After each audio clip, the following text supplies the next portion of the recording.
আমি এই কথাও বলছি না যে শর্মিলা শর্মিলা বলে মেয়েটি মিথ্যার আশ্রয় নিচ্ছে।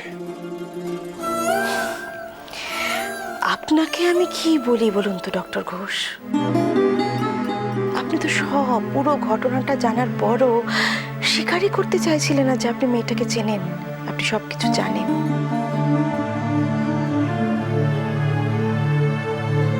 আমি কিন্তু প্রথম দিনই জানতাম আপনি মেয়েটাকে ভালো মতোই চেনেন। আমি চিনতাম, আমি মেয়েটিকে চিনি, আগেও চিনতাম, কিন্তু কিছু মনে করো না, আমি চাইনি তোমাদের সংসারে ওই বিষয়টা নিয়ে নতুন করে আলোড়নের সৃষ্টি হোক। আমি এটা চাইনি। আমি আমি আমি ভেবেছিলাম যে এই সমস্যাটা হয়তো আরো অনেক অনেক অনেক সহজ পথে সমাধানের পথ খুঁজে নেবে। আর এখন যখন দেখলেন মেয়েটি নাছোড় বান্দা ও কোনোভাবে নিজের দাবি আদায় না করে ফিরবে না, তখনই আপনি আপনার মত পাল্টে ফেললেন, তখনই আপনি স্বীকার করলেন যে আপনি মেয়েটিকে চেনেন। দেখ দিদিমণি, মু কিন্তু তোকে ছাড়বকলা। মু জানিকলা তুই কোথাকে যাবি, কিন্তু মু তোকে যেতে দিবকলাই। ছেলে মানুষই করিস না বাহা, যথেষ্ট বড় হয়েছিস, এখন আর এই ছেলে মানুষই করা তোকে মানায় না। কেউ ছেলে মানুষই করছে না সাজপাতি, কেউ ছেলে মানুষই করছে না। ছেলে মানুষই তুমি করছো। কোনটা ছেলে মানুষই মেজকামণি, কোনটা ছেলে মানুষই বলো? আমি যখন জানতে পারলাম যে আমার স্বামী আমার আগেই অন্য কাউকে বিয়ে করেছে, তাদের সন্তান আছে, তখন তোমাদের বাড়ি ছেড়ে চলে যাওয়াটা ছেলে মানুষই, তাই তো? যদি তাই হয় তাহলে আমাকে এইটুকু ছেলে মানুষই করতে দাও, এইটুকু ছেলে মানুষই থাক আমার মধ্যে। তুমি কেন বুঝতে পারছো না সাজবাতি? তোমার কথায় হয়তো কোনো ভুল নেই, কিন্তু আমরা তো মানতে পারছি না, আমাদের মানতে অসুবিধে হচ্ছে সাজবাতি। কি আশ্চর্য, তাতে আমার কি করার আছে? অনেক কিছু করার আছে। তুমি চাইলে আমাদের বাঁচাতেও পারো, চাইলে মারতেও পারো। আমার চলে যাওয়া না চলে যাওয়ার উপর তোমাদের বাঁচা মরা নির্ভর করছে? হ্যাঁ করছে, 100 বার করছে, 1000 বার করছে, 1,00,000 বার করছে। আচ্ছা সাজবাতি, মানুষ কি শুধু শরীরেই মরে যায়, মনে মরে না? শোনো, তুমি যদি আজ এই বাড়ি ছেড়ে চলে যাও, তাহলে আমিও ঠিক ওই মুহূর্তে একই দরজা দিয়ে এই বাড়ি ছেড়ে চলে যাব। হ্যাঁ, তা বুড়ো বয়সে বাড়ি ছেড়ে চলে গিয়ে কোনো আশ্রম টাশ্রমে থাকলে তুমি নিজেকে ক্ষমা করতে পারবে তো? দেখো সাজবাতি, দেখো আমরা তো শুধু তোমার শ্বশুর না, তোমার বাবাও, কাকাও। হ্যাঁ, তো বাবা কাকাকে ছেড়ে চলে যাওয়া এত সোজা সাজবাতি? তাছাড়া আমি তোমায় বলছি সাজবাতি, শর্মিলা চিরদিনের জন্য এখানে থাকতে আসেনি, এমনকি অনেক দিনের জন্য থাকতে আসেনি। আমার মনে হয় না ও প্রপার্টির জন্য এসেছে। আমার মনে হয় ওর মেয়ের সঙ্গে তার শিকড়ের পরিচয় ঘটাতে এসেছে।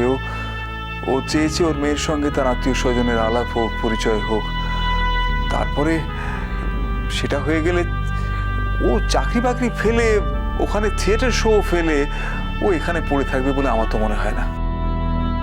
তার মানে ডক্টর ঘোষ, আপনি বলতে চাইছেন যে ওর দয়ার উপর নির্ভর করেই আমাকে এ বাড়িতে থাকতে হবে? ও দয়া করে এ বাড়িতে না থাকলে আমি থাকতে পারতাম, আর ও যদি এ বাড়িতে থাকতো তাহলে আমাকে চলে যেতে হতো? না, তোমাকে কোথাও চলে যেতে হতো না। আমি বলছি, আমি যতদিন বেঁচে থাকবো আমি তোমাকে এই বাড়ি ছেড়ে কোথাও চলে যেতে দেব না।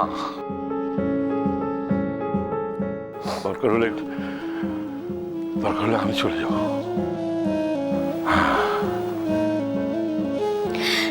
জেঠুমণি, বলিবা তুমি কি চাও বলো?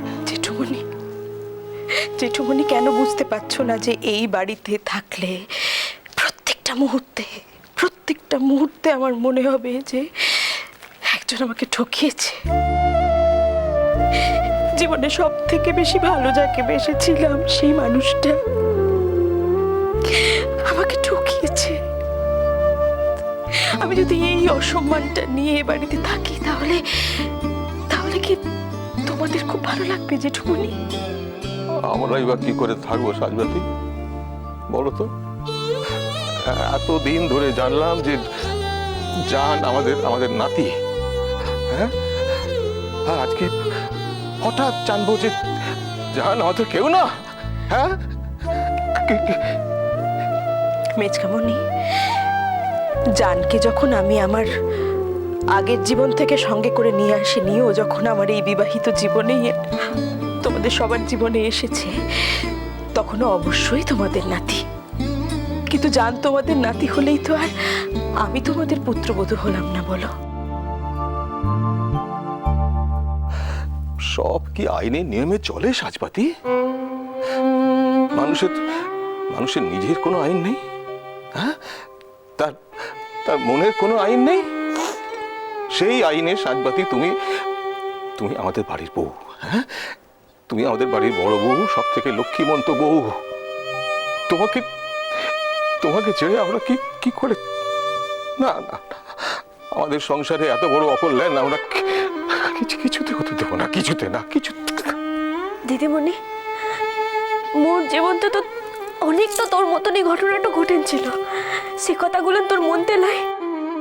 তুলনা করিস না বাহা। মোর জীবনটা তো অনেক তো তোর মতনই ঘটনাটা ঘটেছিল, সে কথাগুলো তোর মনতে লাই? তুলনা করিস না বাহা, তুলনা করিস না। তোর জীবনে যে কারণে যা ঘটেছিল আর আমার জীবনে যে কারণে যা ঘটলো, দুটো সম্পূর্ণ আলাদা। এই দুটোর কোনো তুলনাই হয় না, কাজেই বৃথাই তুলনা টানছিস। তুলনা করিস না। তাহলে তুমি কি ঠিক করলে সাজবাতি?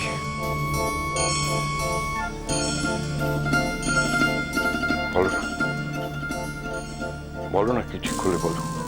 কারণ তোমার ঠিক করার উপরে তো আমার ঠিক করাও নির্ভর করবে না।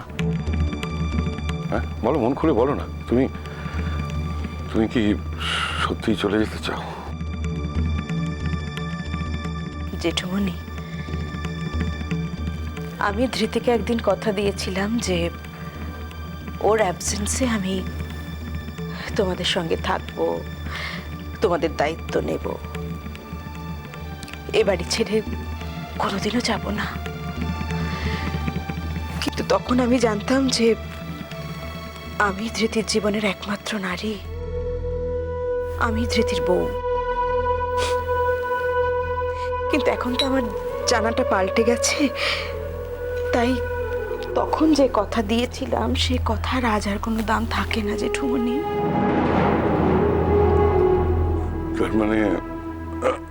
তার মানে তুমি সত্যি চলে যেতে চাও?